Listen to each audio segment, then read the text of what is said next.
Halo semuanya, selamat datang kembali di channel Hezek Store. Nah, jadi di video kali ini kita akan lanjutkan kembali pembelajaran kita tentang pemrograman dasar Python ya, teman-teman. Oke, jadi di video kali ini topik pembahasannya itu masih di bawah naungan operator ya. Jadi kita akan membahas tentang operator logika ya, atau kita sebut saja operasi boolean ya.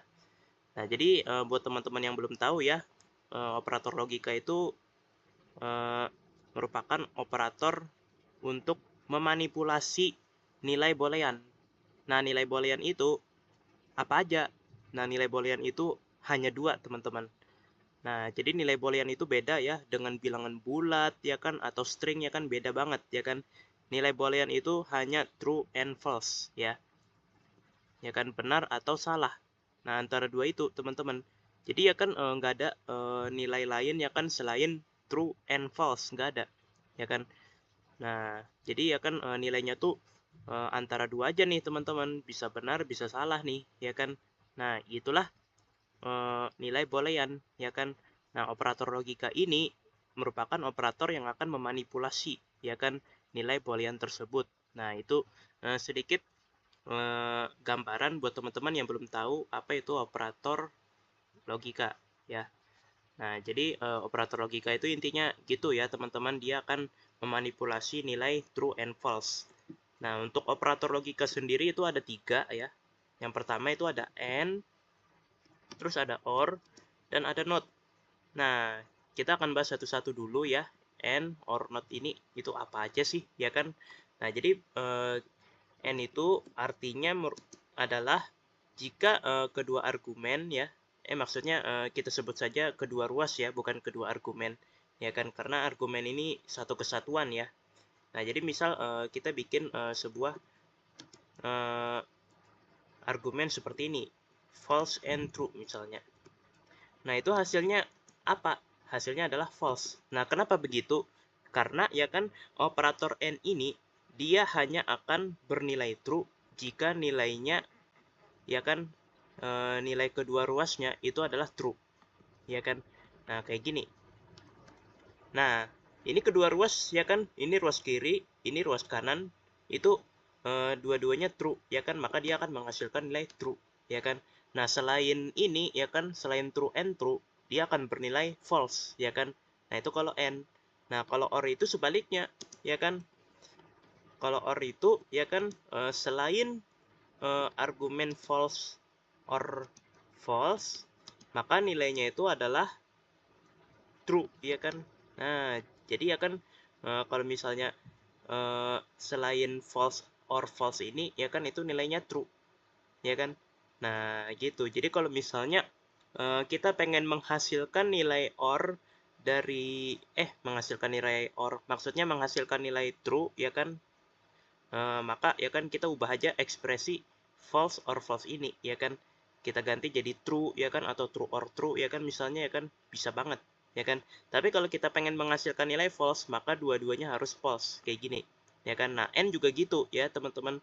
Kalau misalnya kita pengen menghasilkan nilai true ya kan dari operator n, maka kita harus memberikan nilai true di kedua ruas, ruas kiri dan ruas kanan itu harus true. Ya kan, kalau kita pengen menghasilkan nilai false itu simple banget ya kan, tinggal ubah aja ya kan salah satu ruas ya kan jadi false ya kan, misalnya yang ini ya kan. Nah, itu nanti nilainya jadi false ya kan. Nah, gitu. Sedikit gambaran tentang operator and dan or. Nah, terus ya kan untuk operator not itu gimana ya kan. Nah, operator not itu kayak dibalik ya kan. Argumen yang awalnya bernilai true itu jadi false, argumen yang awalnya bernilai false itu jadi true ya kan. Nah, jadi kayak dibolak-balik gitu ya kan. Nah, gitu ya teman-teman. Nah, jadi misalnya ada argumen ya kan, argumen seperti ini ya kan misalnya. Nah, ini kan nilainya kan true nih ya kan. Nah, karena karena nilainya true tapi kita kasih operator not, jadi hasilnya adalah false ya kan. Nah, gitu. Nah, cara meletakkan operator not itu kita mesti letakkan sebelum nilai ya kan. sebelum nilainya, ya kan. Nah, jadi misalnya kita pengen not false misalnya. Nah, kayak gini, ya kan, ngeletakinnya tuh sebelum nilai boolean, ya kan, kita letakin dulu notnya, ya kan. Kalau misalnya and dan or ini kan itu kita letakkan untuk menghubungkan antar kedua ruas, ya kan, kayak gini, ya kan, misalnya. Nah, jadi or ini adalah penghubung antara ruas kiri dan ruas kanan, ya kan. Nah, kayak gini, ya kan. Tapi kalau not itu beda, ya kan. Not itu bukan kayak gini, bukan penghubung antar ruas kayak gini, bukan. Tapi dia diletakkan di sini, ya kan. Diletakkan sebelum nilai, ya kan. Nah, gitu ya, teman-teman. Nah, gini. Jadi ya kan not false artinya ya kan true, ya kan. Nah, gitu ya, teman-teman. Nah, jadi itu untuk operator and, or, dan not ya, teman-teman. Nah, terus ya kan teman-teman mungkin berpikir seperti ini, ya kan. Terus ya kan gimana prioritasnya gitu, ya kan. Prioritas eksekusinya gimana gitu, ya kan. Nah, jadi prioritas eksekusinya tuh gini, teman-teman, ya kan. Yang paling kita utamakan itu adalah not dulu, teman-teman. Nah, not ini yang paling tinggi prioritasnya, ya kan. Nah, jadi kalau misalnya ada kayak gini, ya kan, misalnya, ya kan. Nah, ini not false and true, ya kan. Nah, maka dia akan ngeksekusi dulu. Not false ini artinya oh true, ya kan. Nah, baru ya kan setelah itu true and true, ya kan. Nah, gitu, teman-teman. Jadi not ini yang paling tinggi prioritasnya, level prioritasnya tuh paling tinggi not ini, ya kan. Nah, gitu. Terus ya kan yang kedua apa setelah not? Yang kedua itu adalah and, teman-teman. Nah, jadi setelah not ya kan baru and, ya kan. Nah, setelah and baru or, ya kan. Nah, gitu. Tapi ada yang paling tinggi, yang lebih tinggi dari not. Apa itu? Nah, iya bener banget buat teman-teman yang mikir dalam kurung, jawabannya bener banget, teman-teman. Jadi dalam kurung itu merupakan operator yang paling tinggi nih prioritasnya, ya kan. Kalau kita nulis ya kan ekspresi seperti ini misalnya. Kita nulis ekspresi seperti ini misalnya. Not dalam kurung false and true misalnya, ya kan. Nah, maka dia ya kan akan mengerjakan yang dalam kurung dulu, teman-teman. Nah, jadi sama seperti operator aritmatika, ya kan. Nah, jadi dia tuh sama seperti operator aritmatika, ya kan, dia akan lebih memprioritaskan yang dalam kurung dulu, ya kan. Nah, jadi false ini ya kan akan dimanipulasi dulu, ya kan, di dalam kurung ini, ya kan. Nah, nilai kedua ruas ini ya kan dengan operator and, ya kan. Nah, jadi nilai false dan nilai true yang ini tuh akan dimanipulasi dengan operator and ini dulu, ya kan. Nah, hasilnya apa hasil manipulasinya? Hasil manipulasinya adalah false, ya kan. Nah, karena ya kan kalau salah satunya aja beda, ya kan, kedua ruas, ya kan, maka operator and ini akan menghasilkan false seperti yang udah aku sebutkan sebelumnya, ya. Nah, gitu. Nah, karena nilainya false, tapi di sini ada operator not, dibalik deh. False jadi true, ya. Nah, gitu. Ya kan, jadi kayak dibalik. False ya kan jadi true, ya kan. True jadi false, ya kan. Nah, gitu-gitu, teman-teman. Nah, jadi ya kan prioritas yang paling tinggi ya pastinya adalah kurung. Setelah itu not, setelah itu and, setelah itu or. Nah, itu ya urutannya ya, teman-teman, yang mesti kita ingat. Nah, sekarang waktunya kita akan coba untuk manipulasi ya. Kita akan coba manipulasi langsung ya kan di pemrogramannya ya. Kita pertama-tama sediakan sebuah variabel a ya kan di sini. Nah, kita inisialisasikan dengan dengan operator boolean ya, ya kan. Dengan manipulasi nilai boolean seperti ini. Not misalnya ya kan. Not dalam kurung false and true. Nah, gini ya. Nanti kita coba print. Oke, mari kita lihat.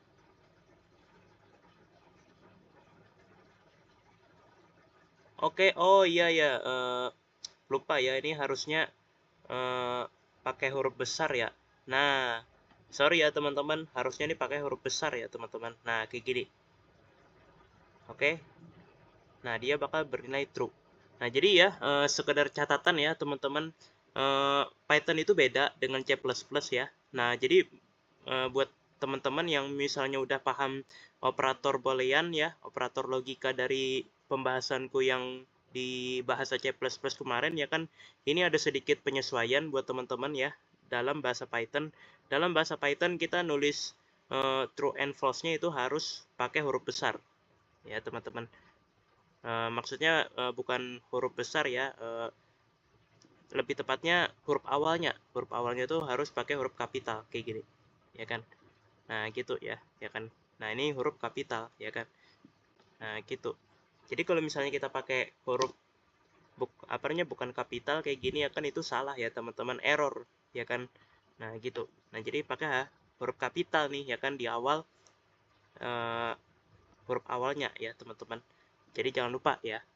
Oke, jadi ya kan kita coba baca ya operasinya ya kan, false and true hasilnya adalah false. False ya kan dibalik jadi true. Nah, benar ya teman-teman, ya kan, jadi true ya teman-teman. Nah, terus ya kan ini kan kita letakkan di dalam variabel, ya kan. Nah, kira-kira gimana kalau misalnya kita letakin langsung ke dalam printnya, ya kan, ke dalam cetakannya? Jawabannya adalah bisa banget teman-teman, ya kan. Nah, misal ya kan kita tulis ya kan true and false di sini ya, misalnya. Nah, nanti dia bakal mencetak ya kan false di sini, ya kan. Nah, bisa banget ya teman-teman. Nah, jadi ya kan ada dua cara nih, ya kan, yang aku tahu ya kan. Kita bisa letakkan argumen ini ya, argumen boolean ini ya kan, argumen logika ini itu ke dalam print atau ke dalam variabel. Tapi sebenarnya kalau kita pengen letakin ke percabangan juga bisa ya sebenarnya teman-teman, ke percabangan atau ke perulangan juga bisa teman-teman, tapi agak jarang ya karena pada dasarnya operator logika ini kan akan menghasilkan nilai true and false, yang dimana nilai true dan nilai false itu sangat dibutuhkan dalam perulangan dan juga percabangan, ya kan. Jadi dalam percabangan tuh biasanya ya kan dia bakal nyala ya kan kalau nilainya true, dan dia akan mati kalau misalnya nilainya false, ya kan. Nah, gitu-gitu ya kan. Maka operator logika ini cocok sebenarnya, cuma tetap jarang dipakai ya kan, karena ya kan karena itu kurang kondisional ya kan. Nah, biasanya gitu teman-teman. Jadi biasanya operator yang paling banyak dipakai dalam percabangan dan perulangan itu biasanya tetap operator relasional karena lebih kondisional, ya kan. Nah, gitu. Tapi di studi kasus tertentu ya kan mungkin operator logika ini juga bisa kok ya kan lebih kondisional lagi, ya kan. Nah, jadi gitulah teman-teman. Nah, jadi ya kan ada dua cara ya kan, untuk ke variabel bisa, ke print juga bisa, ya kan. Nah, terus ya kan kepentingannya ya kan juga bisa ya kan buat perulangan dan percabangan, tapi jarang ya, kataku tadi jarang, ya kan. Nah, jadi gitu ya teman-teman caranya ya kan. Nah, terus ya kan mungkin kita berpikir ya kan, apakah operator logika memang sesimpel ini ya kan? Apakah bisa dibuat lebih rumit lagi? Jawabannya bisa ya teman-teman. Kita bisa bikin lebih rumit lagi ya kan? Gimana caranya? Caranya ya kan kita bisa pakai variabel nih ya kan. Jadi kita cetakkan di dalam printnya sini itu jangan pakai nilai true and false, tapi kita pakai nilai ini ya kan, nilai variabel. Jadi kita sediakan dulu dua variabel, misalnya di sini false or ya kan dalam kurung ya, pakai n ya, true and or false misalnya. Nah, gini-gini ya kan. Nah, terus ya kan kita pengen or sorry ya, A ya maksudnya. Di sini kita A ya kan, pengen manipulasi nilai A dan B ya kan pakai operator OR misalnya ya kan. Nah, gini ya kan. Nah, itu bisa banget teman-teman ya kan. Nah, jadi ya kan sekilas ya kan, wah nggak kelihatan nih ya kan nilainya ya kan. nilainya nggak kelihatan nih ya kan, ini A or B maksudnya apa ya kan, maksudnya adalah A ini nilainya apa nih ya kan, nah nilainya adalah true ya kan, A ini nilainya true ya kan, sedangkan B ini nilainya false ya kan. Nah gitu ya kan, jadi kita sebut saja ya kan A ini true, B ini false, jadi sama aja dengan true or false. Nah gitu ya teman-teman, jadi nggak cuma operator aritmatika ya yang bisa kita tuh pakai variabel aja gitu ya kan, jadi kayak nggak usah pakai angka ya kan, nggak usah pakai angka langsung ya kan, tapi kita pakai variabel ya kan, pakai variabel kayak gini. Tujuannya biar apa? Tujuannya biar lebih dinamis ya kan. Nah jadi kalau misalnya selaku A dan B-nya ini berubah nih ya kan, sewaktu-waktu berubah nih ya kan nilainya ya kan, maka di sini pun ikut berubah ya kan nilainya di sini ya kan, jadi kayak nggak konstan gitu, lebih dinamis ya kan. Nah jadi bisa banget ya, sama seperti operator aritmatika ya kan, kayak misalnya A ditambah B ya kan, nah nilai A-nya berapa, nilai B-nya berapa ya kan. Nah operator logika juga gitu ya teman-teman, A ya kan nilainya apa, B nilainya apa, itu dioperasikan dengan OR ya kan, dimanipulasikan dengan OR ya kan, operator OR ya kan, kayak gini. Nah hasilnya apa, hasilnya adalah true ya kan, ya kan. Nah karena A-nya true ya kan, B-nya false ya kan, jadi true or false hasilnya adalah true ya. Ingat ya teman-teman, kita pakai OR ya, bukan pakai AND. Nah kan true ya teman-teman. Nah gitu ya kan. Nah jadi ya kan kita bisa banget ya kan pakai yang lebih dinamis seperti operator aritmatika ya kan. Atau kalau teman-teman pengen lebih rumit lagi ya kan, teman-teman juga bisa ya kan pakai campuran ya kan, kayak misalnya A or true ya kan, misalnya ya kan kayak gini-gini ya kan, misalnya ya kan. Nah itu juga bisa ya teman-teman. Nah terus misalnya n NB ya kan, misalnya ya kan. Nah itu juga bisa teman-teman ya kan, jadi kayak campur-campur ya kan. Nah di sini A, di sini nilai asli ya kan, di sini B ya kan. Nah jadi di sini variabel ya kan, nah di tengah sini ya kan itu nilai asli ya kan, bukan variabel. Bisa banget teman-teman. Nah kita cek hasilnya. Nah gitu ya teman-teman, jadi ya kan true ya kan. Di sini kan kita tahu ya kan kalau n-nya itu didahulukan ya kan, n-nya didahulukan di sini true and B ya kan, itu hasilnya adalah false ya kan. Nah tapi ya kan A ini ketemu dengan A, false-nya ini ketemu dengan A dengan operator OR, jadi ya hasilnya true ya. Nah jadi gitu teman-teman ya kan, untuk operator logika ya kan, intinya operator logika itu sama seperti operator aritmatika ya. Jadi dia benar-benar bisa ya kan dibuat lebih dinamis seperti ini ya kan, dan ada prioritas eksekusinya juga ya kan. Nah yang pasti ya kan dalam kurung bakal lebih diutamakan untuk dieksekusi ya kan. Nah jadi karakteristiknya benar-benar sama persis ya, cuma bedanya ya kan kalau operator logika ini itu lebih berfokus sama nilai boolean, sedangkan operator aritmatika itu ngarahnya tuh ke bilangan bulat atau bilangan real ya kan. Nah gitu teman-teman, kalau ini operator logika ini ngarahnya ke nilai boolean. Nah gitu ya. Oke, aku rasa cukup dulu ya teman-teman terkait pembelajaran kita tentang operator logika ini ya. Semoga dapat dipahami ya. Dan yep, aku ucapkan terima kasih ya, seperti biasa, kepada teman-teman semua yang sudah mau menonton video ini sampai selesai ya. Dan yap, sampai jumpa lagi di video-video berikutnya. Dadah!